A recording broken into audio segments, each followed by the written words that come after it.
It's my feel-good breakfast show. All right, welcome back to your Feel Good Breakfast Show, live, large and in charge on SABC3 on this Monday morning. And we're speaking about very exciting stuff, calling all entrepreneurs and prospective business people out there. Now, we know that as commerce in the digital sphere continues to boom, we see pioneers leading the way in entrepreneurship and sharing those essential skills to success. Now, this is where the CEO of DigitLab, Mike Saunders, has excelled. Take a look at this. Our role as a presenter is really to be able to help people understand and gain traction in their industry with social media, with digital technology. The challenge isn't, am I there? But what do I do when I'm there? How do I stand out and make a difference? Because the internet comes along and thrusts us into the information era. The information era is all about data, big data.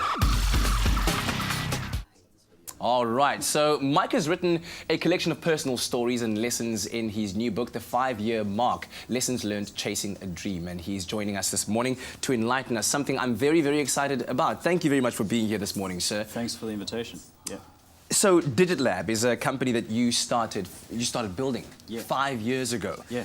When you look at the dream or the vision that you had for DigitLab 5 years ago and where it is right now, where was it then? And have you successfully reached that point? I think for me, what we did, and we thought we were doing something really huge, was we wanted to be one of the biggest and sort of best, well-renowned digital agencies in South Africa. And when we started, it was literally like in a study just off the side of my house. Yeah. And we built the business, and then about a year or two in, we got nominated as one of South Africa's best agencies, the Bookmark Awards, which was awesome, but it gave me a big problem because we had this vision which we had for 2 years, and now we had to restart and rethink. So for the first time in a while, we had kind of achieved what we were looking to do, and we needed to think a lot bigger. And so after that was, so in answer to your question, like at the moment, I think we achieved what we were hoping for, but I think we set our sights a bit low. Yeah. And so for us now, it's about trying to set much bigger heights and go and chase down that dream. Yeah. Yeah. And now your mission is to share these important lessons that you've learned in chasing this dream in your book. Why the decision to do that right now?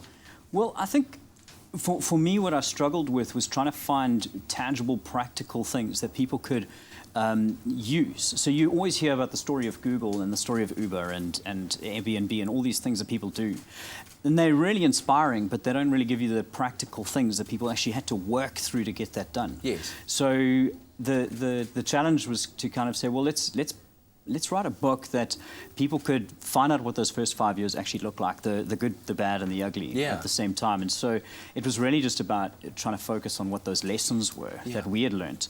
And my thought was, as if there were lessons that I wish I'd learned at the beginning and didn't have to make those mistakes again, I figured there would be people out there that would want to do the same. Okay, fantastic. I'm looking forward to chatting with you some more now. If you'd like to hear more of Mike's insights and obtain more information on how to get his book, The 5-Year Mark, you can visit mikesaunders.com. That's the website, right? Yeah. And Mike will be joining us for a further chat a little bit later on, so stay tuned for that. Right now, it is time for the news.